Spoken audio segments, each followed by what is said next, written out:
Ladies and gentlemen, let's talk to you a little bit about speedy play now. The members of the lakes here like to play their round of golf fairly quickly. They don't like to dilly-dally around. Now, we would like for the first group to set the pace for everybody that plays that day. If they're slow, that's going to slow up everything, just like on the interstate. So if the first group, which starts at 7 o'clock, you should be able to try to keep up with that group. Now, if they're a twosome or a threesome, it's going to be difficult. But if they're a foursome, then you should be able to keep up with that group. And the same way throughout the whole course of the day. Now, play from the tees that suit your game. That means if you're a 40 handicap, that doesn't mean you go back and play the gold tees. If you're a gentleman and you're a 40 handicap, you should probably be playing from the silvers or even up further than that.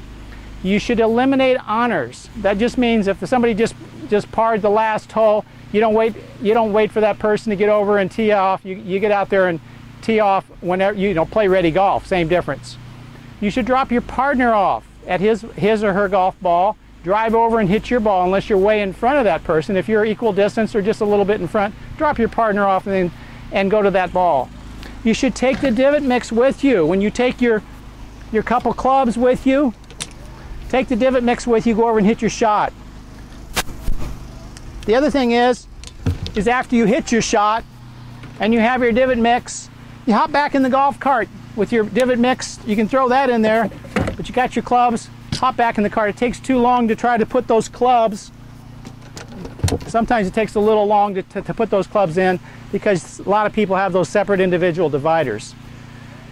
So you want to take, like I said, 2 or 3 clubs with you so you don't have to keep running back and forth to the cart. If your partner's already driven off, then you got to run all the way across the fairway to get the right club. You want to line up your shots while the other people are putting. So if you're on the putting green and you're 15 feet away and they're 20 feet away, if you're not right in their line, go ahead and line up your putt so that you save a little time there. You want to check your yardage while the other person's hitting. Don't be waiting until they're all done. You want to shoot the yardages and get ready to hit your shot. Casual golf, when you're just playing casual golf, you're not in the tournament and your ball goes up within a couple feet of the hole, knock it back to your opponents. Those are not going to be missed. 99% of the time you're going to make that putt. You want to fill your divot for your partner. Your partner's made a divot and you're right there next to them. Fill it while they're watching their shot go and they're getting back into the cart. You want to fix their ball mark for them. If by chance their ball mark's close to you, you're always going to be fixing not just your ball mark, but maybe 1 or 2 other ones while you're waiting for that person to putt. You want to write your scores down on the next tee. Don't be sitting by the side of the green writing your scores down because people are waiting to hit up and they're not going to hit until you're out of the way because maybe once upon a time they came close to hitting somebody. So write your scores on the next tee. You want to save the storytelling and the jokes till after the round. When you're having lunch, then you can start telling those stories. No mulligans. Mulligans when you hit an extra shot because you hit one bad. Now that's different than hitting an alternate ball, or excuse me, hitting a provisional ball. We'll talk about that later. No fishing for golf balls. Get your ball and go. Don't be standing there fishing for balls and telling everybody else to putt out while you go get some balls because that's a violation. So no fishing. You want to have your practice routine down to about 10 to 15 seconds. Don't be standing over their ball for 45 seconds thinking about what that pro just told you 2 days ago. Okay? And you want to putt out whenever possible. So if you're putting the ball up there and you're a foot or 2 feet from the hole and they didn't give it to you, you can go ahead and knock that putt in if you're not in somebody's line and then get out of the way. So marking that ball just takes too much extra time. Try to line your putts up only from one side. You're probably not going to get a whole lot if you go walking around the hole behind the green. It's just going to probably distract you and not help you at all. So try to line the putts up from one side. Try to be aware of the group in front of you, not the group behind you. You set your pace by the group in front of you. Hit a provisional if you think your ball might be lost or out of bounds. Now obviously you can't hit provisionals when you think you've hit it in the water because that's against USGA rules, but you can if you think you've hit it out of bounds or lost, because if you have to go all the way back to the tee, that just slows everything up. Take the food with you at the turn. Don't stop and eat it there at the snack shop or at the takeout window. Take it with you. And never practice on the golf course.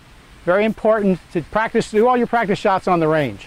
And then don't give lessons. I know you want to do it, but leave that to the golf pros when they're out there teaching on the driving range. Drop your partner off in front of the green, drive the cart around to the back, and then park the cart between the green and the next tee. Don't drive it to the other side. That just slows up play.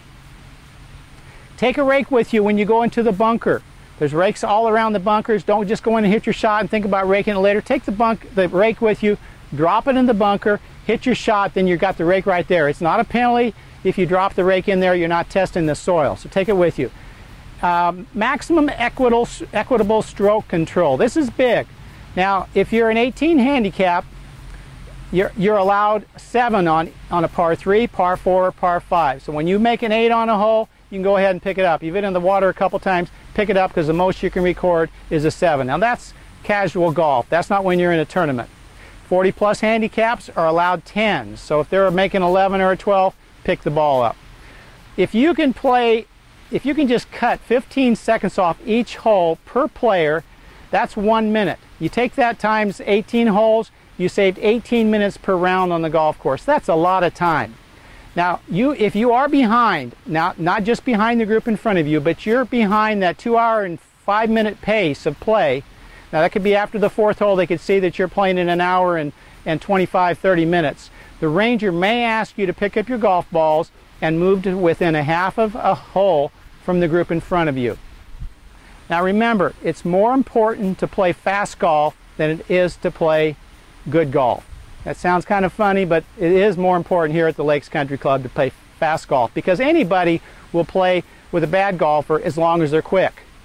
So please think about these speedy play rules when you're out playing golf. Think about them right now, and I'm sure that you'll play a lot better when you don't take so much time. Thanks for watching. Another thing that's important here at the Lakes Country Club, and not just the Lakes but every club, is when you take a divot, fill your divot with the sand and seed that's provided. A lot of clubs up in the Northwest and in the East, they have a different type of grass and they put their divots back. But here at the Lakes, we filled in with sand and seed because the seed will germinate and grow, and you'll have a healthy turf all the time. Another thing to think about is when you're raking the bunkers, make sure you get down low and rake them out smooth. Try to leave the bunkers in as good a shape or better than what you found it in. And when you knock the ball, when you get out of the bunker, make sure you knock this sand off of your feet. We don't want those footprints along the edge of the green. That just makes those greens bumpier and it's hard to putt through those footprints. And when you make a ball mark on the green, the proper way to fix your ball marks is to turn the soil in. Don't lift it up because you'll break the roots off. Turn the soil in all 360 degrees around and then tap it down lightly with your putter. Most people will never know you made a ball mark. Thank you.